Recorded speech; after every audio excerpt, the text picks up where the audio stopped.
29 de maio, Santa Maria Madalena de Pazzi. Descendia ela de duas ilustres famílias de Florença. Nasceu em 11 de abril de 1566 e recebeu no batismo o nome de Catarina, em honra de Catarina de Sena.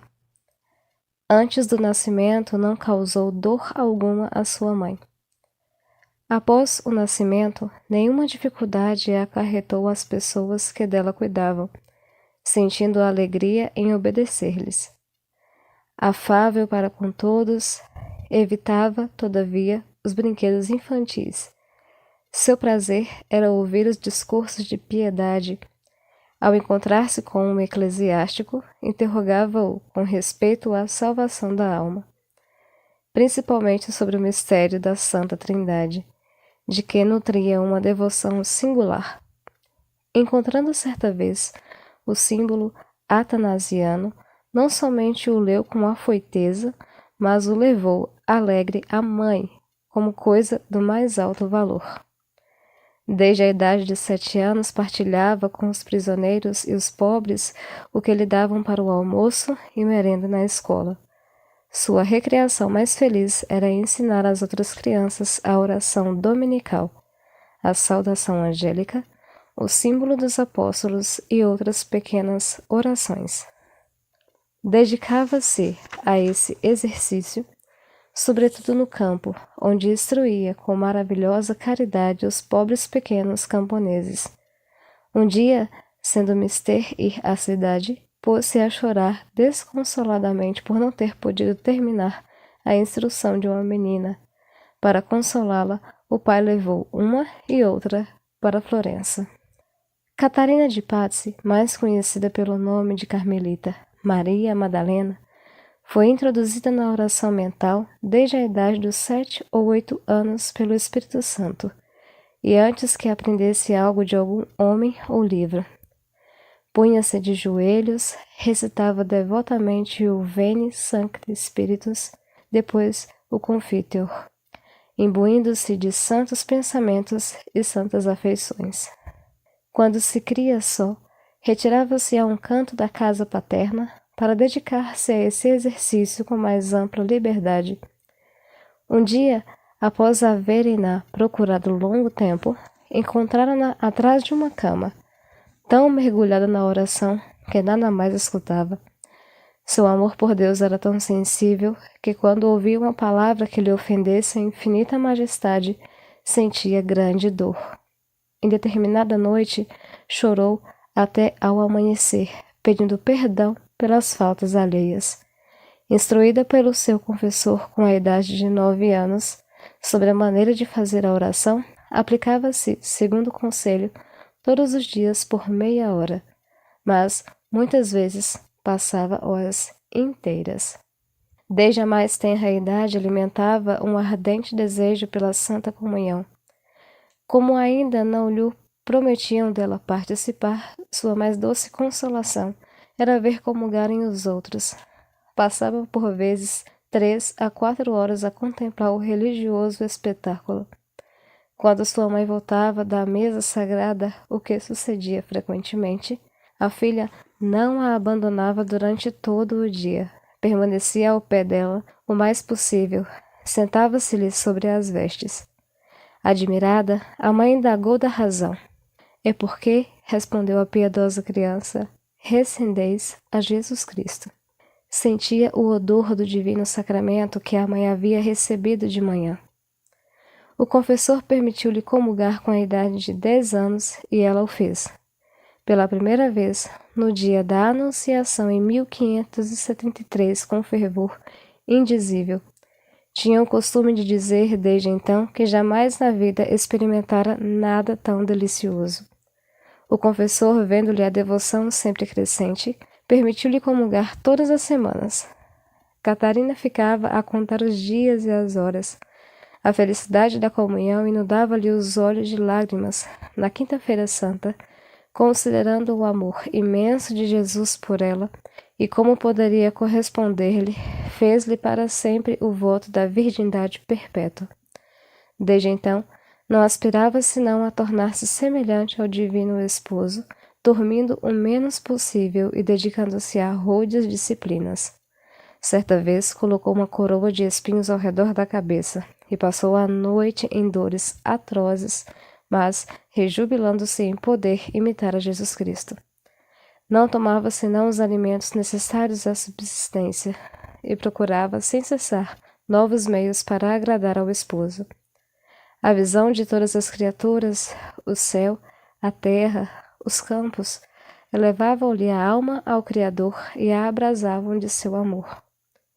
Com a idade de 12 anos, no dia de Santo André, quando passeava com a mãe num belo prado, o amor divino a extasiou. Tanto que parecia morta, não podia falar nem mexer-se. Em 1580, com a idade de 14 anos, Catarina entrou na qualidade de pensionista no convento das religiosas de São João. Seu pai havia sido nomeado governador de Cortona. Todos os dias dedicava à oração 2 horas da manhã e 1 da tarde. Não dispunha de outros momentos para a oração. Como seu leito estivesse num quarto de governanta, ocultava-se secretamente para orar. Muitas vezes assistia à noite ao coro das religiosas. Passava tempo na leitura dos livros espirituais, principalmente dos Santos Evangelhos, nas meditações, no manual e os solilóquios de Santo Agostinho. Exortava as religiosas a comungar mais frequentemente. Não se misturava com as pensionistas, mas visitava as religiosas enfermas, a quem fazia leituras piedosas, sugerindo pensamentos piedosos. Amiga do silêncio e da solidão. Falava pouco, e sempre de Deus com grande modéstia em relação a todos. Gostava de varrer a casa, de arrumar as camas e outras funções humildes, na medida em que a governanta lhe permitia. Julgava-se indigna de permanecer com as religiosas e falar-lhes, porque as religiosas são as esposas de Jesus Cristo, uma vez que não pertencia ao seu número, conquanto desejasse muito. As religiosas, pelo contrário, diziam entre si: esta será uma Santa Gertrudes, esta será uma Santa Catarina de Sena. Algumas a veneravam desde então como santa, e a despeito de seu desejo de falar-lhe frequentemente, não ousavam aproximar-se-lhe por respeito. Todos desejavam se tornasse religiosa e entrasse para o convento, esperando que ali estabelecesse a observância da vida comum. Muitas mesmo lhe fizeram a proposta. Contentou-se em exortá-las a orar a Deus, para que ele manifestasse a sua vontade. Quanto a ela, preferira se restabelecesse a observância perfeita antes de ali entrar, a restabelecê-la ela própria, porque, reconhecendo a sua fraqueza, queria tomar o caminho mais seguro. Isso tudo, segundo o testemunho de 3 religiosos no seu processo de canonização, as quais acrescentaram: lamentamos e lamentaremos que não tenha permanecido entre nós. De regresso, seu pai de Cortona pretendeu casá-la. Catarina, disso se apercebendo, aproveitou uma oportunidade favorável para dizer: querido papai, se pensais fazer de mim coisa diferente do que prometi ao meu Jesus, sabei que darei minha cabeça ao carrasco, de preferência aceitar outro esposo ou não entrar para a ordem religiosa. O seu pai, estupefato diante de palavras tão decididas, chorou diante da filha, não sendo capaz de responder uma só palavra. Temente a Deus, não quis opor-lhe dificuldades e não pensou mais em casá-la. Foi necessário mais tempo para conseguir o consentimento de sua mãe, que amava ternamente a filha, a única que possuía. Catarina usou de santa astúcia, evitava a companhia da mãe tanto quanto podia e empregava outros meios semelhantes. Enfim, obteve o que desejava e entrou para as Carmelitas de São Fridiano na vigília da Assunção em 1582. Tomou o hábito carmelita e o nome de Maria Madalena em 30 de janeiro de 1583. Na investidura, o padre lhe colocou nas mãos o crucifixo enquanto as religiosas cantavam: A Deus não agrada que me glorifique em outra coisa que a cruz do nosso Senhor Jesus Cristo.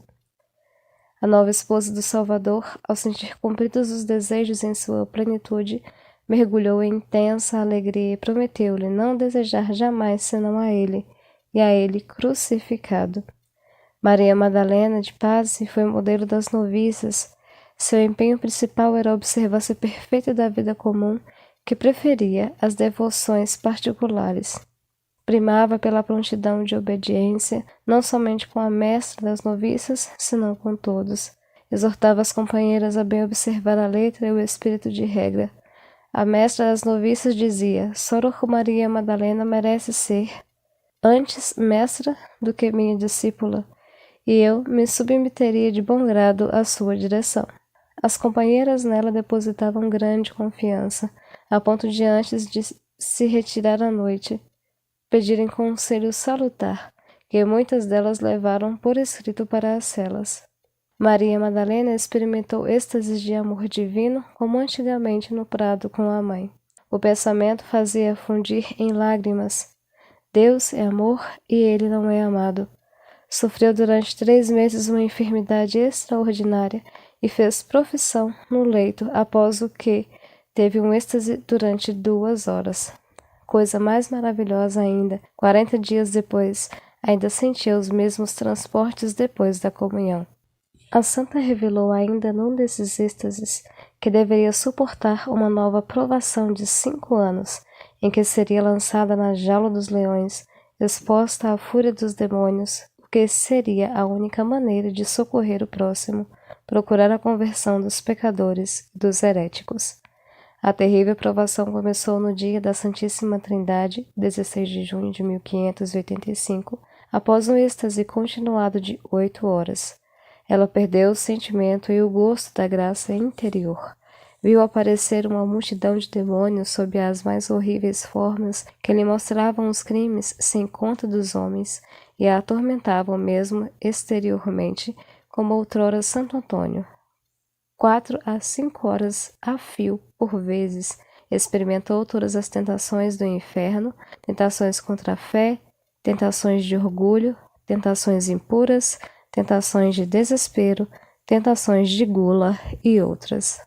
Na Santa Carmelita de Florença, como em Santa Teresa, vemos o mistério da comunhão dos santos, os membros mais perfeitos do corpo místico de Cristo, a exemplo do próprio Jesus Cristo, em união com ele, sofrem voluntária e amorosamente os sofrimentos e dores mais cruéis, pelos membros doentes, pelos pecadores, a fim de lhes merecer a vida e a saúde. É esse mistério que São Paulo cumpriu em sua pessoa, quando dizia aos Colossenses: Rejubilo-me em meus sofrimentos por vós, e cumpri o que falta aos sofrimentos do Cristo em minha carne, por seu corpo, que é a Igreja. É esse mesmo mistério que não cessam de cumprir as almas fervorosas por suas orações, jejuns e mortificações voluntárias, pelas perseguições, calúnias, ultrajes, tentações, enfermidades que suportam por amor de Jesus e de seu corpo místico. É disso que vem a Igreja. Em meio aos seus mais profundos abatimentos, esta vida, esta ressurreição, esta força invencível que o mundo não compreende e que o confunde. Santa Maria Madalena de Paz, rogai por nós.